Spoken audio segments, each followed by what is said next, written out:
나는 미국 메인 대학교의 사회학과 교수이다. 사회 현상을 연구하는 나로서는 키프로스라는 섬나라 안에서 저승세계 전문가라고 불리는 다스칼로스에 대해 흥미를 갖지 않는 것은 어려운 일이었다. 나는 어린 시절부터 그에 대한 이야기를 듣고 끊임없이 궁금해오면서 자라왔다. 미국에서 고향인 키프로스로 돌아가고 나서 친구로부터 다스칼로스를 만나보겠냐는 제안을 듣고 나는 거절할 수가 없었다. 그는 자신을 신유가, 즉 영혼의 의사로 생각하고 있었으며 그의 삶의 주된 관심사는 자기 주변 사람들의 고통을 덜어주는 것이었다. 그리고 자아를 발견하거나 영적 여행을 떠날 준비가 되어 있는 사람들을 돕는 일이라고 하였다. 그와의 이 만남의 시작이 나의 인생 그리고 나의 세계관 전체를 바꿔놓을 것이라는 것을 이때는 알지 못했다. 그와의 만남은 완전히 나와 나의 우주를 바꿔놓았다. 이 영상을 보는 당신은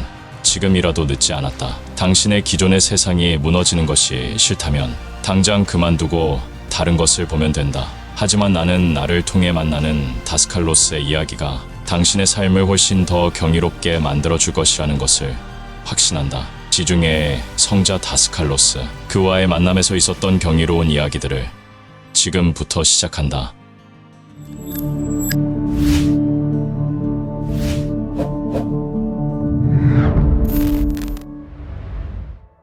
내가 다스칼로스를 찾아갔을 때는 아침 9시였다. 그는 식물들에게 물을 주고 있었다. 그는 외국 품종을 포함해서 아마도 섬 안에서 가장 많은 종류의 선인장을 모아놓고 있었고 그것들을 매우 아꼈다. 그가 자랑스럽게 말했다. 이 선인장은 아마존에서 온 건데 인류학을 하는 내 친구가 선물로 준 것이지.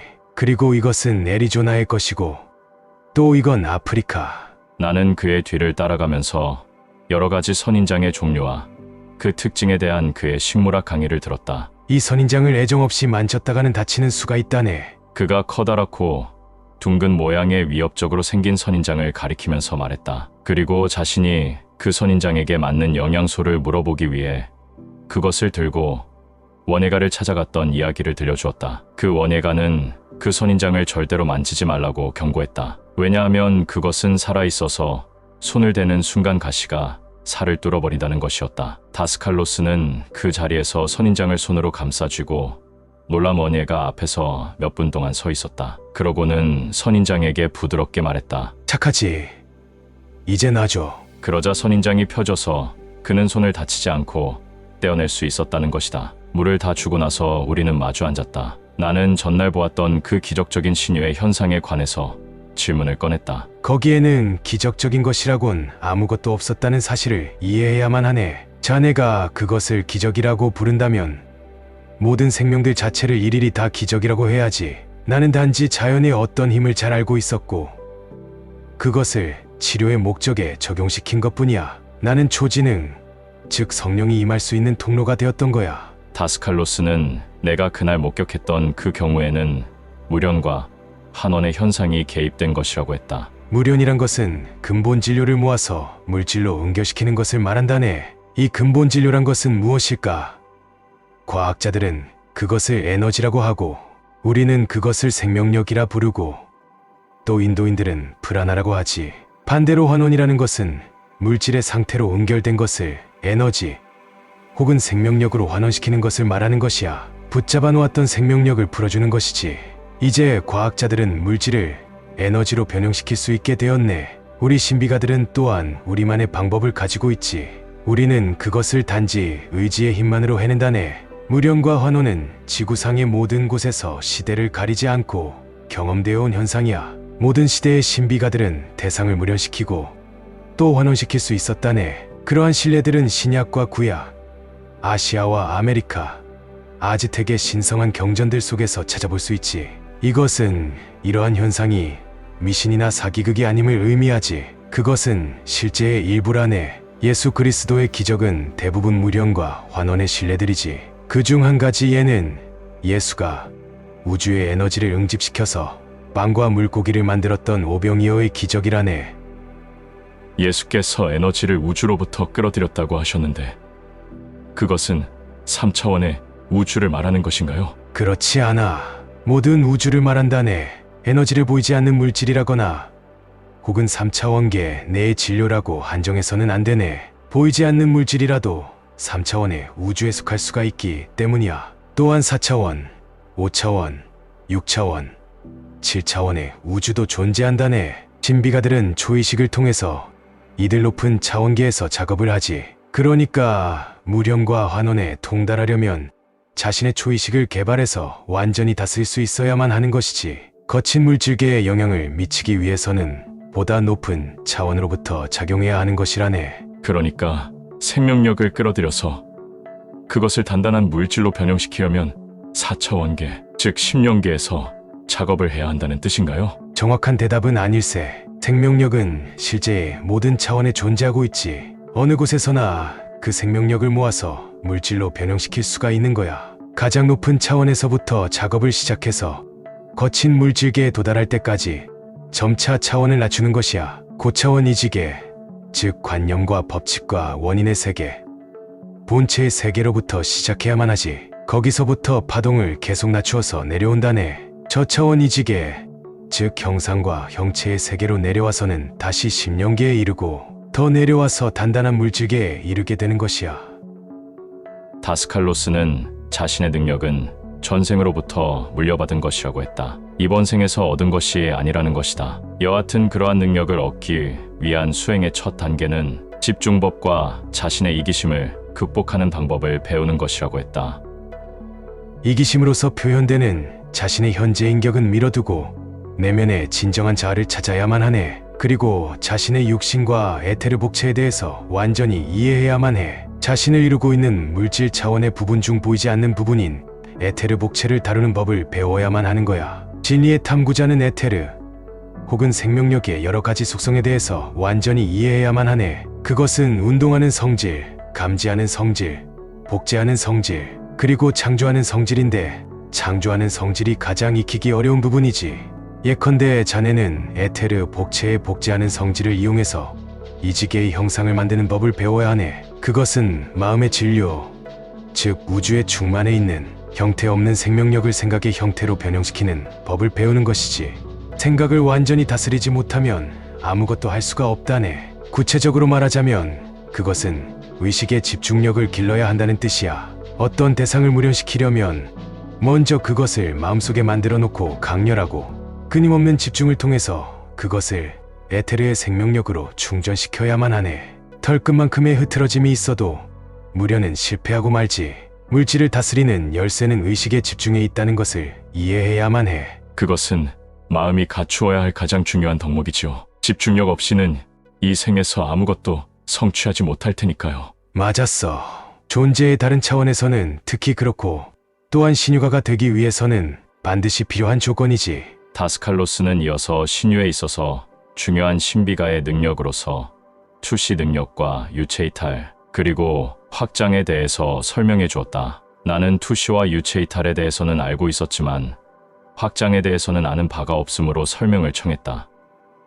투시는 어떤 곳으로부터 파동을 받아들이는 것을 의미하는데 그것을 흔히 본다고들 말하지. 예컨대 런던에서 일어나는 사건을 여기서 똑똑히 볼 수가 있다네. 런던에서 방송하는 TV 프로그램을 시청하는 것과 비슷한 방법으로 그 장면이 보이는 것이지. 투시는 이지계의 빛, 즉 아스트랄 빛의 파동에 의식을 동조시키는 것을 의미한다네. 그럼으로써 먼 곳에 장면이 보이는 것이지. 좀 더 뛰어난 신비가들은 정보를 얻는 다른 방법을 알고 있다네. 그들은 공간 속으로 확장할 수가 있어. 그러면 모든 일이 그의 의식 안에서 일어나지. 그는 모든 것을 자신의 내부로부터 받아들이고 인식한다네. 이것이 우리가 확장이라고 부르는 것이야. 확장은 유체이탈과는 어떻게 다른가요? 확장도 일종의 유체이탈이지만 그 정도가 다르지. 보통의 유체이탈에서는 경험을 얻거나 작업을 하려고 하는 장소로 의식을 옮겨가지만 확장에서는 자신의 의식을 전개시켜서 모든 것을 자신의 내부에 들여놓는 것이라네. 먼 곳까지 의식을 미칠 수 있지만 그것은 모두 그의 내부에 있다네. 적합한 말이 없기 때문에 유체이탈이라고 부를 수도 있지만 나는 그것을 차라리 확장이라고 부르지. 이러한 의식 상태에서는 여러 곳으로부터 동시에 파동을 받아들이고 그것을 모두 경험하고 느낄 수 있지만 결코 혼동되는 일은 없다네. 그것은 일종의 초이식 상태이지. 투시와 유체 이탈, 그리고 확장은 신비가로서 성장해가는 능력의 단계들이야. 어떤 신비가는 이 세 가지의 체험을 모두 할 수 있고, 어떤 이들은 첫 번째 혹은 두 번째의 것까지 하지. 그중 가장 어렵고 진보된 단계의 것이 확장이라네. 생물이나 무생물에까지 영향력을 미치기 위해서는 세 번째 단계의 수련이 필요하지. 여러 해 전에 다스칼로스는 확장을 통해서 금속을 변화시키는 실험을 해보았다고 한다. 나는 그것이 일종의 연금술이 아니냐고 했지만 다스칼로스는 그것을 부정했다. 나는 아내의 20캐럿짜리 결혼기념 금반지를 은으로 바꾸어 놓으려고 했었네. 그것을 책상 위에 놓고 그 옆에다 20링짜리 은화를 놓았지. 그리고 나는 몸을 빠져나와 육신과 심령의 지체와의 연결을 끊었네. 왜 그렇게 해야 했나요? 왜냐하면 내가 의지력으로 일으키는 파동은 너무나 강렬하기 때문에 나의 육신이 타버릴 염려가 있거든. 그리고 나는 심령체를 버리고 이지체로만 작업을 해야 했네. 그 이상 올라갈 필요는 없었어. 그러니까 나는 여전히 형상과 형체의 세계 안에 있었지.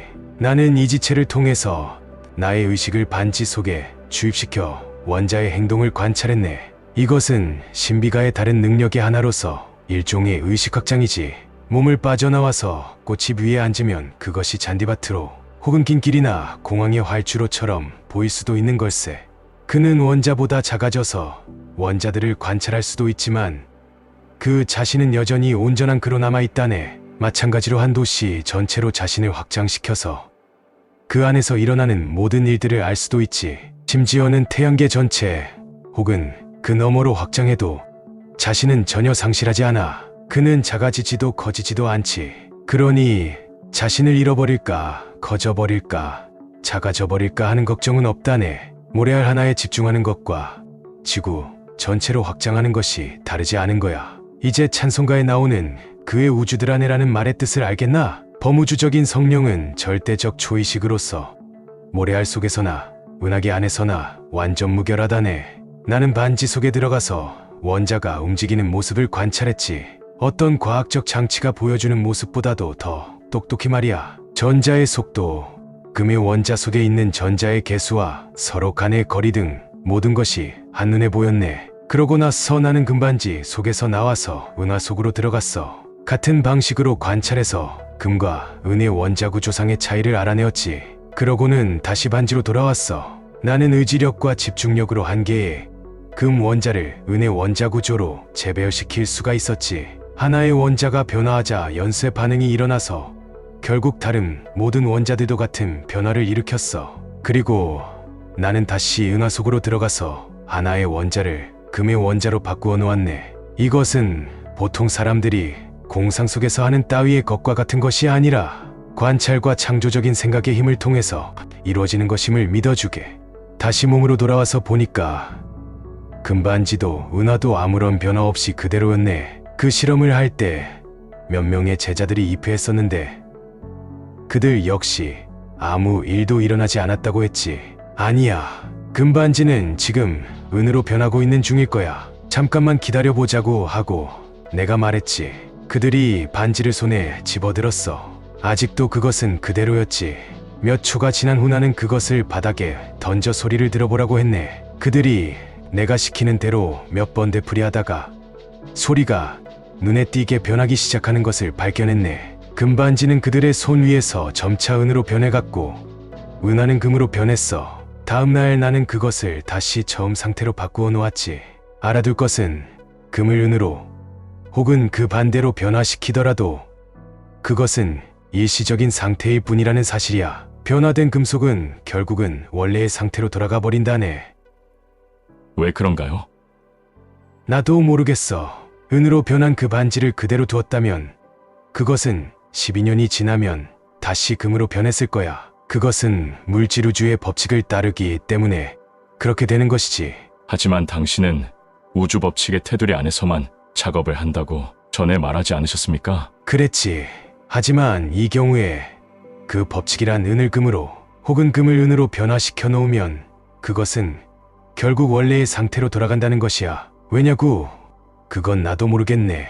그러면서 그가 익사를 섞어서 이야기하기를 어떤 사람이 그 시험의 이야기를 듣고 자기를 찾아와 납덩이를 내밀면서 그것을 금으로 바꾸어 달라고 하더라는 것이다. 다스칼로스는 화를 버럭 내면서 그를 쫓아버렸다고 한다.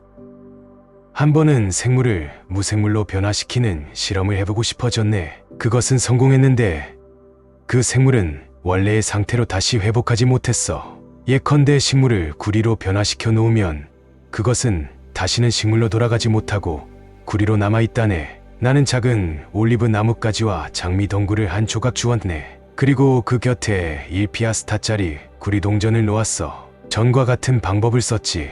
깨어나 보니 두 가지 다 변하지 않고 그대로 남아있었어. 하지만 몇 분이 지나자 구리로 변화되었지. 생물이 무생물로 변화된 거야. 물론 실제로 죽은 물질이란 아무 대도 없지. 엄밀히 말하면 모든 물질은 살아있다네. 존재하며 진동하는 모든 것은 살아있는 것이야. 며칠 후 고등학교에서 물리학을 가르치고 있는 나의 제자 하나가 찾아왔어. 말 많은 나의 아내가 그에게 그 이야기를 하고 구리로 변한 잎을 보여주었지. 그는 지체 없이 비행기표를 사서 아테네로 날아가서는 대학의 화학 교수를 찾아갔어. 그는 그 이파리를 가지고 갔지. 그는 자신이 보고 들은 것을 이 교수에게 이야기했네. 화학 교수는 이렇게 대답했어. 당신의 스승은 최면술과 사기의 도사로군요. 그는 당신에게 보여주고자 하는 광경이 당신의 눈앞에 나타나게 한 겁니다. 그 교수는 그 건달의 정체를 폭로할 증거를 손에 쥐었다고 생각했던 모양이야. 그는 그 잎을 검사해 보기로 했는데 난이 엽록소가 구리로 변한 것임이 판명된다면 그것은 그 잎이 진짜임을 뜻하는 것이라고 생각했지. 그렇지 않다면 그것은 훌륭한 세공술에 지나지 않는 것이지. 그러나 그는 그 이파리가 진짜임을 발견하고는 충격을 받았어. 그는 급히 키프로스로 와서는 나를 찾아왔네. 선생님, 저는 과학의 이름으로 당신의 설명을 요구합니다. 내가 대꾸했지. 선생님, 저는 당신이 저 문으로 나가주시기를 부탁드리는 바입니다. 왜 그러셨습니까? 다스칼레, 내가 물어보았다. 당신은 그를 토론으로 설득시킬 수도 있었지 않습니까? 그는 다른 바보 같은 소리로 우겨댔을 거야. 그는 이렇게 말했어. 이것이 도대체 신과 무슨 상관이 있단 말이오? 당신이 생명이 무엇인지 이해하지 못한다면 나도 이 일에 대해서 설명할 수가 없어요. 어떻게든 설명해 줄 수야 있었겠지만 그는 틀림없이 이해하지 못하고 터무니없는 소리라고 몰아붙였을 거야. 나는 그의 교만함과 잘난 체하는 그 태도가 마음에 들지 않았던 거야. 당신은 저에게 이런 문제를 종교적 망상에 사로잡힌 사람보다는 차라리 이성적이고 용이 주도한 무신론자와 토론하는 편을 좋아한다고 하지 않으셨습니까? 용이 주도한 무신론자라면 기꺼이 그렇게 하지. 그는 그런 사람이 못 되었어. 그는 열광적인 신자만큼이나 광신적인 무신론자였어. 그는 무엇을 이해할 수 있는 자세가 되어 있지 않았네. 내가 그 앞에 신을 내보인다고 해도 그에게 신을 확신시킬 수는 없었을 걸세. 그는 이렇게 말했어. 내 앞에서 신에 대해서는 이야기하지 마시오. 신이 도대체 무엇이오? 그런 것들은 결국 과학에 의해서 설명되어질 물질의 속성에 관한 신비일 뿐이오. 그 밖의 다른 모든 것은 우연의 일치일 뿐이오. 그는 이해할 능력이 없었기 때문에 눈앞에 작용하고 있는 법칙의 본질을 깨닫지 못한 것이지. 그는 눈이 멀어 있었어. 그는 그 현상을 직접 조사해본 이상 스스로 신의 실체에 대한 이해에 도달했어야만 했던 거야. 그가 나에 대해서가 아니라 자신이 본 현상에 대한 적의를 품고 내게로 왔었다면 나도 그가 이해할 수 있도록 도와주었을 텐데 나는 그에게 마구간에서 태어난 그리스도를 믿으라고 하거나 이신적인 종교관을 신봉하라고 할 수도 없었네. 또한 구름 위에 보좌에 앉아있는 인간의 모습을 한 하느님을 믿을 것을 기대하지도 않았네. 하지만 그가 무엇인가를 목격했다면 현상계의 이면에 절대적 지혜가 존재할 가능성을 부정하지 않는 열린 마음의 소유자였기를 기대했던 걸세. 그것이 내가 그를 돌려보내야 했던 이유라네. 현상만을 가지고 절대자의 실체를 사람들에게 확신시켜줄 수는 없어. 신비가는 자신의 능력을 과시하는 일은 피해야 하네. 마술사들은 도인들이 하는 일을 속임수로 흉내낼 수 있지. 그러나 어떤 마술사도 상처를 낫게 하거나 종양을 제거하고 부러진 척추를 고쳐놓을 수는 없다네. 자신의 영적인 진화의 단계가 일정 수준에 이르지 않으면, 즉 자신이 스스로 진리를 깨우치고자 하는 내면의 요구를 느끼지 않는 한 어떤 사람을 찾아간다는 것은 무의미한 일이야. 그러한 의식의 수준에 이르게 되면 그들은 스스로 찾아오지. 누가 사람들을 따라다니며 물을 마시라고 권하지는 않지 않나? 그들이 갈증을 느끼면 스스로 물을 찾는 거야. 그러니까 그러한 현상에 대해 단순한 호기심 이상의 동기를 느끼지 않는 사람에게 그것을 설명해 줄 필요는 없는 거라네. 나는 단순히 호기심만 가지고 있는 사람들은 돌려보내 버린다네. 하지만 진리에 대한 진정한 갈망을 가진 자에게는 손을 내밀어 그들의 능력과 이해의 수준에 따라 신비로 인도해 주지. 다스칼로스가 누군가의 전화를 받아 충고를 해주고 있는 반 시간쯤 기다린 후에 우리는 다시 이야기를 계속했다. 나는 카티나 부인의 경우에 물연과 환원의 과정이 개입되었는지를 물어보았다. 그는 에테르의 손을 사용해서 그녀의 척추 주위에 형성되어 극심한 통증을 유발시킨 작은 뼈들을 환원시켰다고 했다. 나는 에테르 손을 사용해서 그 작은 뼈들을 확인할 수 있었고, 그 다음에 그것을 환원시킨 거야. 그리고 새로운 뼈를 만들어야 했는데, 자네도 X선 사진에서 봤겠지만 그녀의 척추뼈는 온통 구멍투성이었어. 뼈가 부스러지고 있었네. 물연 현상을 통해서 나는 살아있는 물질의 한 형태인 단단한 뼈를 만들어내었지. 물연 현상을 일으키기 전에 만들어낼 것에 대한 정확한 구상을 가지고 있어야 합니까? 그야 물론이지. 또한 그녀의 이상이 무엇인지를 살갗을 통해서 알아보아야 했네. 어떻게 알아내는 것인지 궁금하겠지. 육안으로? 아니야. 나는 원한다면 눈을 감고서도 자네의 몸속을 들여다볼 수가 있다네. 나는 자신을 확장시켜서 환자의 몸속으로 들어가서 몸 안의 모든 것을 동시에 모든 방향에서 볼 수 있어. 예를 들어 나는 눈을 감고 손으로 환자의 옆구리를 만져보면 그의 신장의 상태를 알 수 있지. 내 손의 분자들이 눈이 되는 것일까? 아닐세. 하지만 환자나 다른 어느 누구의 몸이라도 정신을 집중하는 어느 곳에서나 그 속을 들여다볼 수가 있다네. 당신 몸의 모든 분자가 눈이 되는 것이오군요. 맞았어. 하지만 그뿐만은 아니야. 나는 시력을 집중해서 자네의 몸속으로 들어갈 수가 있어. 나는 확장해서 자네를 내 속으로 끌어들일 수도 있지. 내가 이 방 안에서 확장하면 여기에 있는 모든 것이 내 속에 있게 되고 모든 곳으로부터 그것을 관찰할 수가 있네. 사람들이 나에게 찾아와서 자신의 문제를 이야기하지. 그들은 내 앞에 의자에 앉아 이야기하고 나는 그동안 자신을 확장시킨다네. 나는 그들을 내 안으로 끌어들이고 그들의 몸 안에서 내가 원하는 모든 사실을 관찰하고 느껴서 그들의 이상이 무엇인지를 알아낸다네. 이것이 정확히 내가 자네의 사고당한 친구를 고쳐주었던 방법일세. 나의 친한 친구인 스텔리오스는 자동차 사고를 당해 겨우 목숨만 건졌다. 내가 다스칼로스와 함께 그를 찾아갔을 때 그는 이미 퇴원하여 집에서 회복을 기다리고 있었다. 그는 배꼽 오른쪽 밑에 통증이 끊이지 않는다고 호소했다. 스텔리오스가 아픈 곳을 설명하고 있는 동안 다스칼로스는 그에게 시선을 집중시키고 있는 듯했다. 그러고 나서 통증을 일으키는 것은 손상된 임파선으로 바람 요인이 될 수 있으므로 제거했어야만 했다고 다스칼로스는 말했다. 그가 갑자기 일어나서 나에게 옆방으로 따라오라고 말했다. 그는 짓궂은 목소리로 말했다. 자네는 현상을 목격하고 싶어 하니까 내가 한 가지 보여주지. 그가 허리띠를 풀고 오른쪽 바지를 내려 스텔리오스가 통증을 호소하던 부위를 나에게 만져보라고 했다. 나는 다스칼로스의 배꼽 오른쪽 밑의 임파선이 부풀어 오른 것을 눈으로 보고 만져보았다. 그것은 스텔리오스의 임파선인데 그는 그것을 환원시켜 자신의 몸속으로 옮겨 놓았다는 것이다. 그는 이제 통증을 느끼지 않을 걸세. 암을 유발할 수 있는 그의 임파선은 이제 내 몸속에 있거든. 나는 그것을 나에게 적당한 속도로 서서히 제거해 갈 거야. 나는 정말 내 친구의 임파선이 그의 몸속으로 옮아간 것인지를 확인해 볼 도리가 없었다. 내 손에 실제적인 증거물을 가지고 있었던 카티나 부인의 경우와는 달리 스텔리오스의 이상에 대한 그의 진단이 맞는 것인지 정말 치료가 된 것인지를 조사하고 확인할 방법이 없었던 것이다. 다스칼로스는 내가 그의 말을 믿고 있는지에 대해서는 눈곱만큼도 관심을 보이지 않았다. 나는 그의 부어올라 있는 임파선이 우연의 일치로 전부터 있었던 것이 아닐까 하는 의심이 언뜻 들었음을 부인할 수 없다. 하지만 한 가지 사실만은 분명했다. 내 친구는 그가 다녀간 이후로 고통에서 해방된 것이다. 게다가 나는 다스칼로스가 나를 현상으로 감동시키기 위해서 나를 속이고 우롱하지는 않으리라는 것을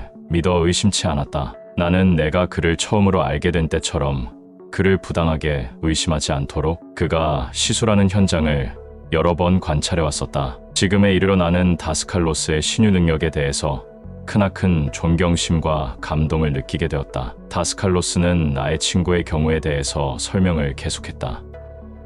나는 그가 이야기하고 있는 동안에 그 암을 유발할 수 있는 임파선을 발견했지. 자네에게 이야기하는 동안 내 의식의 일부는 자네에게 초점을 맞추고 있었네. 하지만 동시에 내 의식의 일부는 그의 몸속에 들어가 모든 것을 샅샅이 조사하고 있었던 거야. 자신의 몸속에서 무슨 일이 일어나고 있는지 과연 얼마나 많은 사람들이 알고 있을까? 확장을 하면 나는 나의 몸속뿐만 아니라 자네나 다른 모든 사람의 몸속에 있을 수가 있다네. 나는 그 임파선을 발견하고 그것을 환원시켜서 나의 몸속으로 옮겨야만 했어. 그래서 내가 그것을 서서히 녹여버릴 수 있도록 말이야. 왜 당신의 몸속으로 옮겨야만 했단 말이죠? 내가 그것을 발견하고 바로 환원해버리려고 했었다면 그것을 완전히 녹여버릴 수는 없었을 거야. 나중에 틀림없이 다시 나타났을 거란 말일세. 그래서 나는 그것을 내 몸속으로 옮겨와서 완전히 환원시키려고 했던 것이지. 많은 신유가들이 바람 종양을 환원하는 적절한 방법을 모르고 있어. 당장 고치기는 하지만 시간이 지나면 재발하는 수가 많거든. 올바른 치료 방법을 배워야만 해. 우리가 신유가가 되기를 원하는 사람들에게 가르쳐주고자 하는 것이 그것이야. 말한 바와 같이 가장 힘들지만 가장 성공적인 치료 방법은 확장을 통해 그야말로 환자의 몸 전체를 나의 의식 안으로 끌어들여서 자신 내부에서 작업을 하는 것일세. 그 외에 다른 방법은 에테르의 손을 만들어내어서 그것을 환자의 몸속에 집어넣고 환원 작업을 하는 것이지. 그것은 가장 안전하고 효과적인 방법은 아니야. 나는 의식을 확장시켜서 한 번에 모든 측면으로부터 작업을 하는 편을 좋아하지. 다스칼로스는 의자에 몸을 기대고 잠시 말을 멈추었다. 나는 한 목격자로부터 다스칼로스가 어떤 여인의 몸에서 바람 종양을 떼내어 자신의 엄지손가락으로 옮긴 일에 대해 이야기를 들은 적이 있다. 친척들이 그에게 병원에 가서 엄지손가락을 빨리 절단하라고 성화를 부렸지만 그는 며칠 안으로 사라질 것이라고 안심시켰다. 정말 이틀이 지나자 엄지손가락의 종기는 사라져버렸다는 것이다. 다스칼로스는 확장 현상을 이용해서 치유하는 방법을 배우기 위한 전제 조건의 하나는 이웃을 진실로 사랑할 줄 아는 것이라고 말했다. 이웃을 내 몸처럼 사랑할 수 있는 의식의 상태까지 도달해야만 해. 그러한 상태에 이르면 치료는 쉬워지지. 진정으로 사랑하지 않으면 신유는 불가능하고 사람들이 초자연이라고 부르는 영역에서 그일을 해낼 수가 없다네. 그것은 흑마술사라도 사악한 짓을 언제까지나 일삼을 수는 없게 하는 일종의 안전장치와도 같은 것이오군요. 악이라는 말은 내게는 큰 의미를 가지고 있지 않네. 흑마술사란 어떤 힘을 얻어서 그것을 남용하는 무지한 친구들일 뿐이야. 우리가 악이라고 생각하는 것은 실제로는 신성한 힘을 함부로 사용하는 것을 의미하는 것일세. 그래서 나는 악이라는 말이 부적당하다고 보는 거야. 우리가 악에 대해서 말할 때 나는 그것이 자신을 무지하게 표현하는 것을 뜻하는 것으로 이해되기를 바란다네. 시간이 지나면 언젠가는 인과응보의 법칙을 통해서 깨우치게 되지. 제 생각에 그건 소크라테스가 아무도 악을 알고 행하지는 않는다고 한 말에 참 뜻인 것 같군요. 맞았어. 악이란 곧 무지야. 내가 화제를 돌려서 질문했다. 다스칼레, 높은 신비가는 자신을 환원시켜서 다른 곳에서 다시 무련시킬 수 있나요? 이 의문을 제기한 것은 원거리 이동의 개념이 아무리 괴이한 소리로 들릴지 몰라도 신비적인 글들 속에서는 하나의 사실로 취급되고 있기 때문이다. 예를 들면 카스타네다는 돈 후왕의 제자로 있을 때 그런 경험을 했다고 했다. 나는 또 유럽 지역의 인도 대사로 있는 어느 여성의 남편인 인도인 음악 교수로부터 자신이 목격한 원거리 이동의 현상을 진지하게 이야기하는 것을 들은 적이 있다. 그럼 자신의 몸을 환원시켜 다른 곳에서 무련시키는 것이 가능하지. 하지만 그렇게 할 필요가 있을까? 우주의 에테르로부터 에너지를 끌어내어 또 하나의 몸으로 무련시키면 되는데 말이야. 그러면 당신은 바로 그런 식으로 제 앞에 갑자기 나타날 수 있다는 뜻인가요? 그럼 자네는 마치 내가 육체를 가지고 있는 것처럼 나와 악수하고 이야기를 나눌 수 있지. 하지만 나는 높은 곳에 계신 스승들이 허락할 때에만 자신을 무련시킬 수가 있다네. 중대한 이유가 있어야만 하지. 그 순간 내가 하고 있던 일을 멈추어야 할 필요는 없다네. 초의식의 어떤 단계에 이르면 동시에 여러 곳에 나타날 수도 있지. 당신도 그런 경험을 해보셨습니까? 여러 번 했지. 그것이 실제의 경험이었는지를 어떻게 검증할 수 있습니까? 사람들이 나를 봤다며 내게로 찾아와서 물어보더군. 나는 이런 경험을 여러 번 했네. 내가 캐묻자 그가 한 가지 경험을 이야기해 주었다. 하루는 편지를 쓰고 있다가 100km쯤 떨어져 있는 카르파시아에서 누군가가 시리에 빠져 자살하려고 하고 있다는 느낌을 받았네. 나는 그의 파동을 잠재의식 속에서 느꼈던 거야. 나는 그가 찻집에서 나와서 천천히 부두 쪽으로 걸어가고 있는 것을 보았어. 그는 바다에 몸을 던질 셈이었던 거야. 그날은 폭풍이 불고 있었어. 바람이 세차고 높은 파도가 부두를 덮치고 있었지. 그가 목표 지점까지 걸어오는 동안 나는 그에 관한 모든 것과 그를 자살로 몰아가고 있는 원인을 알아내었어. 나는 의식을 그의 마음에 동조시켜서 그가 다른 섬 출신의 그리스 여인과 결혼하여 아이를 셋둔 사람인 것을 알아내었네. 그는 키프로스를 방문 중인 자기 처제와 정을 통하게 되었는데 그녀는 그의 아내보다 더 예쁘고 매력적이었지. 동생은 자신이 관계를 맺고 있는 남자가 형부라는 사실에도 전혀 양심의 거리낌을 느끼지 않았어. 오히려 그녀는 그가 언니와 이혼하고 자신과 결혼해 주기를 원했다네. 그녀는 그에게 아내와 자식을 버리고 자기와 함께 그리스로 도망가자고 졸랐어. 그의 아내는 그들 사이의 관계와 도망하려는 계획을 알아내고는 절망에 빠졌지. 사내는 그래도 자기의 가족을 사랑하고 있었기 때문에 어쩔 줄 모르고 바보처럼 목숨을 끊기로 결심한 것이야. 이것이 그 짧은 순간에 내가 알아낸 내용이었지. 이렇게 보통 몇 시간 동안 이야기를 나누어야 알 수 있는 정보를 한순간에 느껴서 얻어내는 능력을 먼저 개발해야 하는 걸세. 보이지 않는 구원자들은 어떤 사람에게 일어나는 일을 즉시 알아차리고 재빨리 그에 대처한다네. 당신은 그 사건 이전에 그들을 본 적도 만난 적도 없나요? 전혀. 왜 이 일이 당신에게 느낌으로 전달되었을까요? 잘 모르겠네. 아마도 다른 힘이 나를 그들에게 개입시켜서 그의 생명을 구하도록 만든 것 같아. 나는 빨리 대처해야만 했어. 어물거릴 시간이 없었지. 나는 나를 부둣가에 무련시켜서 갑자기 그 앞에 나타났다네. 나는 흰 수도복을 입고 있었지. 내가 손을 쳐들고 외쳤어. 당신 뭘 하고 있소? 그는 충격을 받은 듯이 창백해져서 나를 쳐다보았네. 그는 자신의 눈을 믿을 수가 없었지. 어떻게 폭풍우가 몰아치는 밤에 파도가 덮쳐오는 부두 끝에 허공으로부터 사람이 나타날 수가 있을까? 어떻게 해야 될지 모르겠습니다. 그가 이렇게 대답하더군. 아내와 자식들에게로 돌아가시오. 그리고 그 여자는 보내버리시오. 내가 이렇게 명령했네. 그는 손으로 눈을 가리고는 돌아서서 걸어갔네. 그리고 나는 곧 나를 환원했지. 그는 곧 처제를 그리스로 돌려보내고 가족과 함께 평화롭게 살았다네. 몇 달 후에 그의 친구가 스트로볼로스의 마법사를 만나러 니코시아로 가기 위해서 그에게 차를 태워달라고 부탁했다네. 그의 친구 부부는 아이가 간질이 아닌가 염려하고 있었네. 그들은 잘못 알고 있었어. 그 아이 뱃속에는 기생충이 들어있었지. 나는 아이를 고쳐주었네. 그들이 집에 찾아왔을 때는 아내가 문을 열어주었어. 그들이 아이를 데리고 들어왔을 때 나는 서재에 앉아 있었네. 마침 그날 나는 흰 수도복을 입고 있었지. 그는 나의 얼굴을 보고서는 놀라서 떨기 시작했네. 왜 그러십니까? 내가 물었지. 그게 당신이었습니까? 나는 그에게 아무 말도 하지 말고 나중에 따로 얘기하자고 했지. 아이를 봐주고 나서 나는 그의 팔을 끌어 다른 방으로 데리고 갔네. 이제 당신은 아내와 아이들과 잘 살고 있지요. 그 여자는 보냈고요. 그렇지 않아요? 그는 나를 끌어안고 울기 시작했어.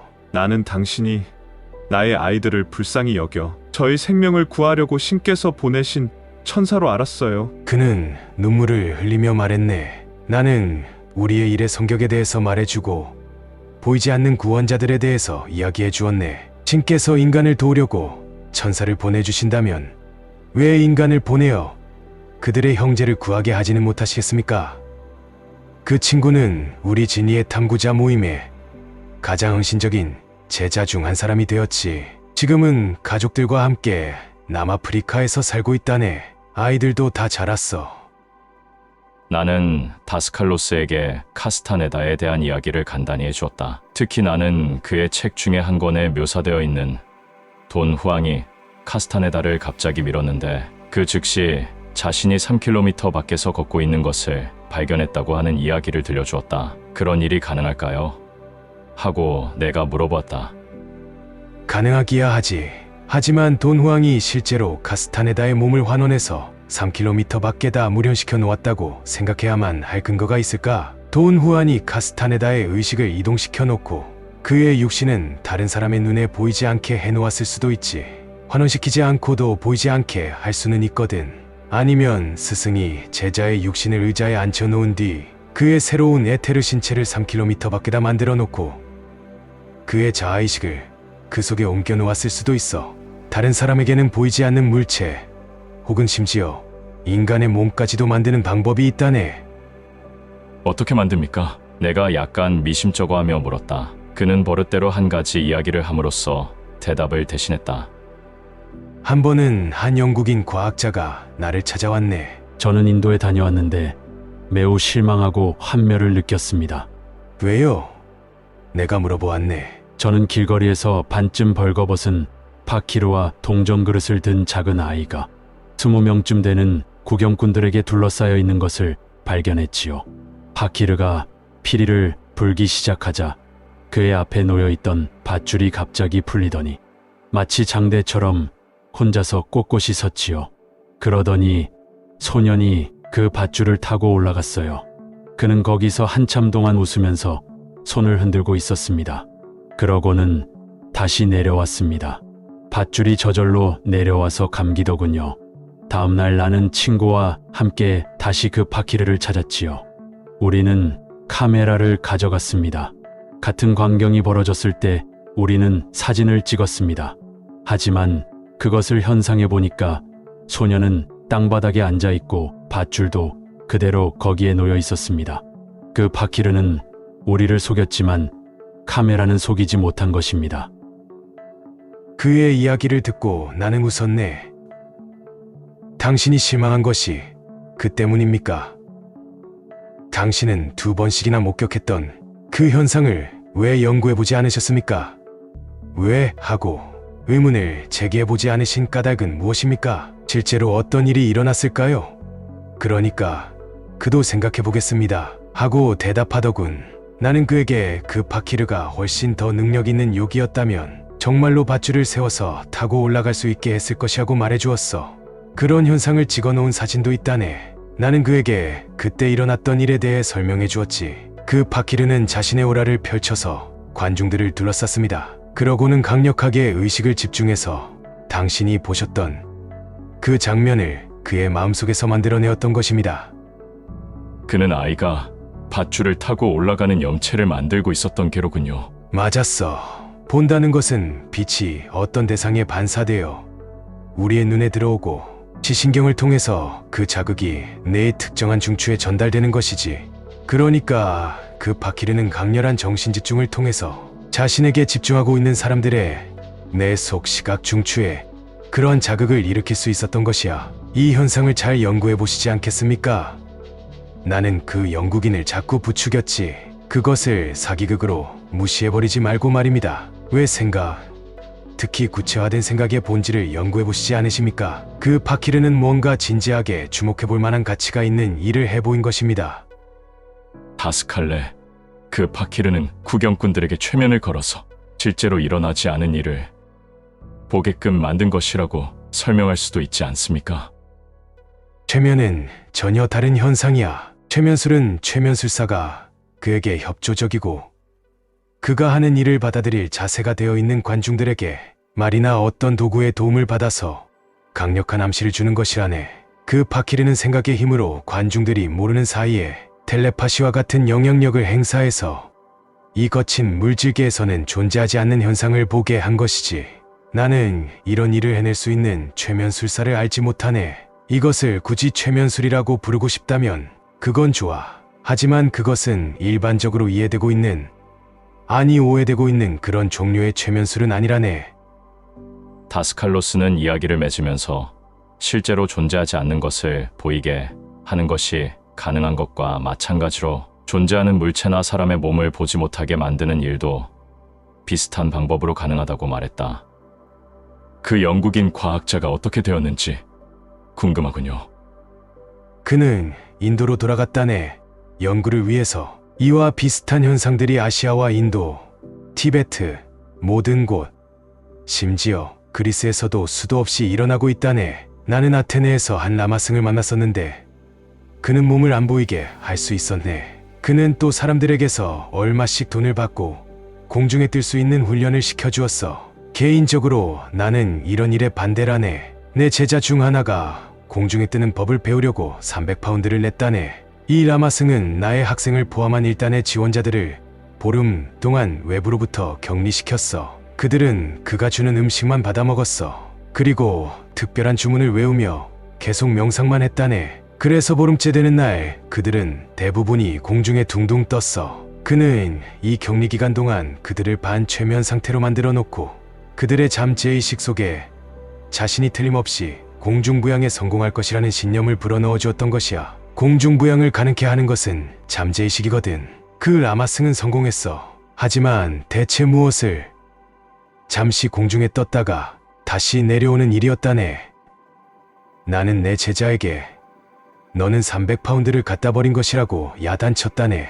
그 돈으로 호기심을 채우는 대신 가난한 사람을 여러 명 도와줄 수 있었을 텐데 말이야. 나는 공중부양이 가능하다면 물질우주의 법칙이 전도되는 것이 아닌가 의문스러웠다. 그래서 공중부양에서는 예컨대 로켓 추진력과 비슷한 원리가 이용되어 말하자면 에너지가 소모되는 일이 생기는 것이 아닌가 하고 그에게 물어보았다. 아니야. 공중부양을 하게 되면 몸이 공기보다 더 가벼워지지. 그런 식으로 잠재의식에 신념을 심어주면 자네도 소위 기적이라고 불리는 일을 해낼 수가 있다네. 그것이 예수께서 겨자씨만 한 믿음만 있어도 산을 옮기리라고 하신 말씀의 참뜻이라네. 그건 사실이야. 믿어주게. 하지만 어떻게 하지요? 하고 누군가가 묻겠지. 나는 방법을 알아. 하지만 그것을 다른 사람에게, 특히 단순한 호기심 이상의 관심은 갖고 있지 않은 사람들에게 가르쳐준다는 것은 쉬운 일이 아니라네. 그렇다면 다스칼레, 당신이 정말 산을 움직일 수 있다는 말씀입니까? 내가 농담조로 떠보았다. 내가 그런 일을 왜 해야 하지? 산에 오르면 되는 걸. 그게 더 실질적인 방법이 아니겠나? 내가 실제로 하고 있는 일은 단지 보통 사람들에게 알려져 있지 않은 자연의 어떤 힘을 끌어내어 사용하는 것일 뿐이야.